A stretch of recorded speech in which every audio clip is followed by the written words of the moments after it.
Welcome to the HRIS Careers podcast with your host, Troy Wallace, a podcast for human resources information systems professionals to help you elevate your HRIS career. We always say no one gets into HRIS on purpose, but it sure is interesting to find out how they did. We interview your HRIS peers to find out how they got tricked into the industry and what lessons and tools they use to progress their careers along the way. We discuss industry trends, AI, and even talk candidly about all the most popular HRIS platforms. Just think of it as the closest bar just outside the entrance of your favorite HR technology conference. Now you get it. Welcome in. Welcome to the Las Vegas Mom Spare Bedroom version of the HRIS Careers podcast. So I just landed in Las Vegas, actually last night, for the HR technology conference. And my mom happens to live in Vegas and had to find a place to record.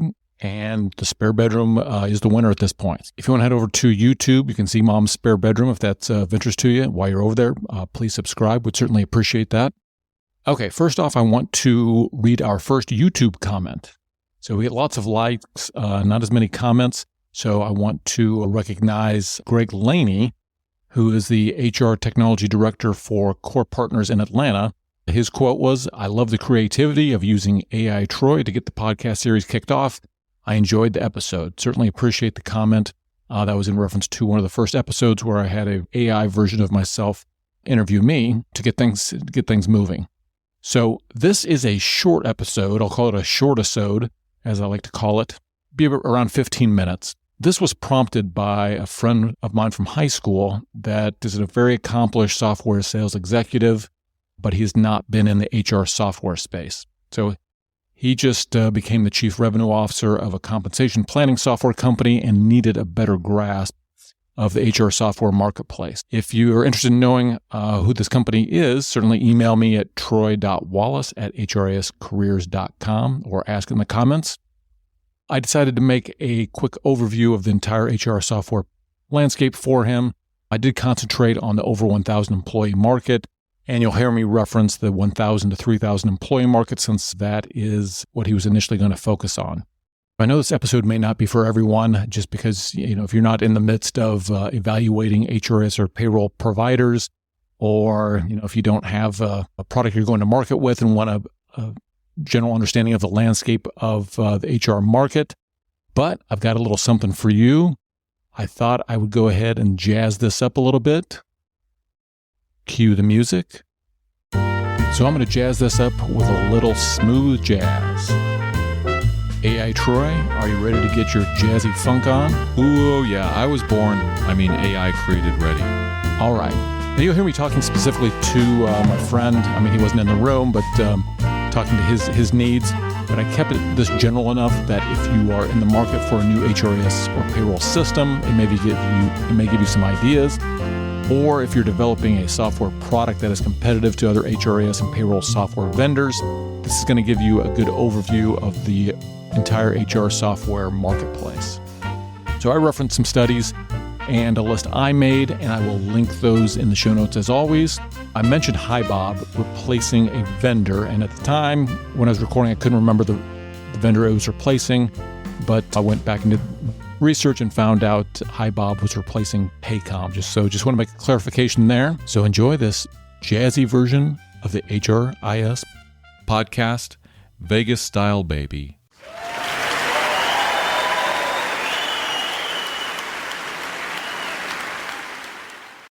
All right, I'm going to walk you through everything you need to know in the HCM, HRIS market, and we are going to concentrate on the over 1,000 employee market for the most part. I collected a couple of resources, and I've got a lot of this information in my brain in general, but wanted to start from something official. So I've got the Gartner Magic Quadrant chart up here, and I would not consider this very complete. Then I also made my own list, which I'll flip over here in an Excel spreadsheet. We'll go through their Magic Quadrant chart first. And then obviously I'm going to put this in the context. I know you're looking for the 1,000 to 3,000 employee market. We'll walk you through. I'm going to go here and look at the leaders. So you've got your big players in the market. And so they have in here Workday, which I think is running away with it in the large business market. I'm going to consider that enterprise. I would say sometimes if people have a big budget, maybe if they're 1,000 employees, maybe they're in a Workday market as well. Workday does have an arrangement with a kind of a third-party payroll provider. And so they resell their software under its company called OneSource. So Workday is probably the biggest player. It's the most dominant as far as I'm concerned in the big market. Then you have Oracle. So Oracle's flagship product right now is their Oracle HCM Cloud. That is for their enterprise clients. And again, Workday and Oracle, they both have compensation modules, but I wouldn't say it's as specific as what you are selling into the market. Again, those are much larger companies, but there could be opportunity there. So you run into Workday, Oracle. Now within Oracle, they have their Oracle HCM Cloud, which is what they're pushing at this point. Some companies run just their NetSuite product. So there's going to be smaller companies with an ERP system that does HR as well. And then they have something called Enterprise Business Suite, which is a legacy product that you'll hit from time to time. So that's all the flavors of Oracle. SAP is, I'd put them on the same level as Workday and Oracle, but you're going to find those SAP more in multinational. And you will also see it referred to as success factors in the human resources, because they'll call it vernacular, because they acquired success factors, which was primarily talent management when they acquired them, but they've incorporated them into their bigger HR and payroll suite. All right. So now, moving down a little further, at least on this chart. So Ceridian, I just recently had a client that moved to Ceridian off of an Oracle product that was around 5,000 or 6,000 employees. So you'll see them in, I guess I'll call it the mid-market. Their product is called Dayforce. I would say they're probably pretty weak in the compensation area, so that might be some opportunity. Continuing to move down here, so we have UKG. To get some background, UKG was a merger back in 2020 of Ultimate Software, which I consider more of a payroll HRIS engine, and then Kronos, which is more of a labor workforce, time and labor. They have merged, and over the last 4 or 5 years, and have become they've actually moved up market a little bit. I would consider them mid-market, but they are slowly moving up into the larger enterprise. So within UKG, just to make it more confusing, they have something they call UKG Ready, which if you see that, that's going to be something in the smaller markets, so maybe around 1,000. Once they get past 1,000, I think they're probably going to be selling their enterprise products into that market, but there are 2 varieties of UKG. All right, so we come into what they're calling the challenger. So ADP, so primarily payroll. I used to work with ADP clients quite a bit early in my career. Within ADP, you are going to find a couple of things. They have a product called, I believe it's called Global View, which is if you've got to pay people in multiple countries. Then they have their enterprise product, which is called Vantage. So anybody over 3,000 employees is going to be on this Vantage platform. And then they have this legacy software called Enterprise, which is what I used to do a lot of business in.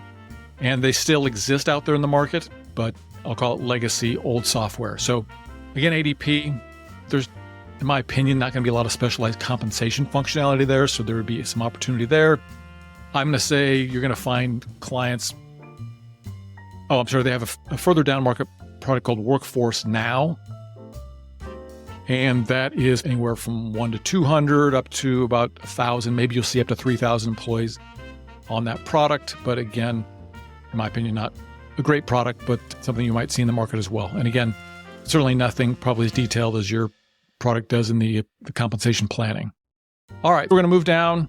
Darwin Box, honestly, never heard of it. Doesn't mean that it's not a something, but I'm going to ignore that for now. So Infor bought a company called Lawson. They were big in public sector, hospitals. I would consider this enterprise. You're going to see larger companies on this. They're stagnant. Again, if you do see this, I wouldn't say they have a great compensation planning module, so there might be some opportunity there. But again, you're going to find these, I would say, in larger companies, probably over 3,000 employees. Continue on, these other two, Cegid, never heard of. Yonu, never heard of. Cornerstone, I would consider them more of a talent management, doing performance reviews, things of that nature. So that pretty much exhausts this Gartner Magic Quadrant chart. I'm going to walk over to what I put together, which there'll be some repeats in here. I've put in here ADP, which we talked about. They have that Workforce Now product. They have something called Vantage. They have something called Enterprise. SAP, again, that's synonymous with success factors on the HR side, and that's developed. Now, I've got a little tab over here to talk specifically about comp software, like specialized comp software. One of the biggest players SAP bought back in 2018, and they were called Calidus. So that's the one that you're probably going to see most often. I think they still do sell it standalone. That is something that I would consider competitive to what you may be offering. All right, moving down Workday. We already talked about Workday. Talked about UKG Enterprise. Then down here further, there's UKG Ready, which is for smaller market. Infor Lawson, which is, again, finds in hospital, public sector, school systems, things of that nature. Again, they don't have, I wouldn't consider a real strong product offering in the compensation planning market, so there'd be some opportunity there. Now, some newer players, because everybody's got to start paying people globally, is Deal, D-E-L. And I believe the company's another one called Velocity. They have picked up a lot of steam. As a matter of fact, Deal, I think, is only 3 or 4 years old, and they have grown dramatically. So they're doing a pretty good job what they're doing, but the primary purpose is to pay contractors and employees globally. I wouldn't think that they have a very developed compensation management module, but those are the ones that are up and coming and growing. All right. Ceridian, talked about that. Their product is called Dayforce. Again, I consider that more of a mid-market tool in that small company all the way up to 5, 6, 7,000 employees. Bamboo HR, you hear it mentioned a lot if you do some research. I've not seen anybody who, I'll take that back. I have seen some people that use their applicant tracking systems. They're out there. Again, I don't know that they would have a competitive compensation module like what you're offering. All right, some new players or newer players, namely, I'm going to call them mid-market to small market. HiBob, and these are like things you can get up and running on the web pretty quickly. HiBob is getting a little bit of traction. Matter of fact, I just saw a fairly large client that was going to convert over to HiBob, and I guess surprised me. Can't recall who they were moving over from, but it was one of the bigger players. Now, I think that this might be, these 3 players here may be ones that you want to really go look at. Paylocity, Paycor, Paycom. Traditionally, they've been more payroll companies, and they're going to go down to 100, 200 employees. But I would say they would come all the way up into the 2,000 or 3,000 employee market. Paylocity seems to be developing a lot more functionality than these other players. I would consider, I don't know that they have a compensation module. It's going to be as detailed as what you have. I can show you some ways to find out who's using these companies, and that might be an opportunity for you. There's Paylocity. Again, they're doing a better job of developing more functionality. And then Paycor and Paycom, they're trying, obviously they're web enabling everything, but I would say they're just more older, stodgier players in the payroll market, where a niche software product like yours might have some opportunities. Paylocity, Paycor, Paycom. Gusto, I would consider this more kind of small, medium-sized business as an HR platform. Paychex, more small, medium, payroll provider. Then some of these other ones, Zenefits, Patriot Software, Jazz HR, they're all kind of small, mid-size. Rippling is getting some traction, but I would also consider that kind of small to medium-sized businesses. These players here, Greenhouse, JobWide, ICE, Sims, Cornerstone On Demand, if people are using, these are more talent management, they're probably also using some sort of payroll software as well. These other companies here. Clear Company, I'm seeing them more often. I have to do a little more research on them. I don't know if they have full offerings. I'm seeing them a lot in the applicant tracking world. Tribe HR, Ascentus, Time Attend, I consider these, I don't know a lot about Tribe HR, but smaller players.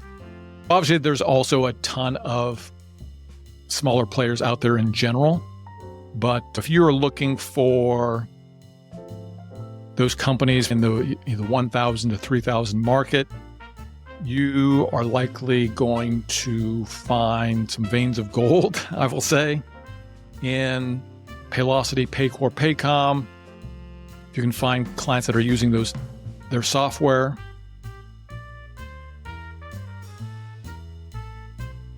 UKG Ready is probably Ceridian Dayforce. Bamboo HR, just because that might be the size. I think you get slightly larger companies there.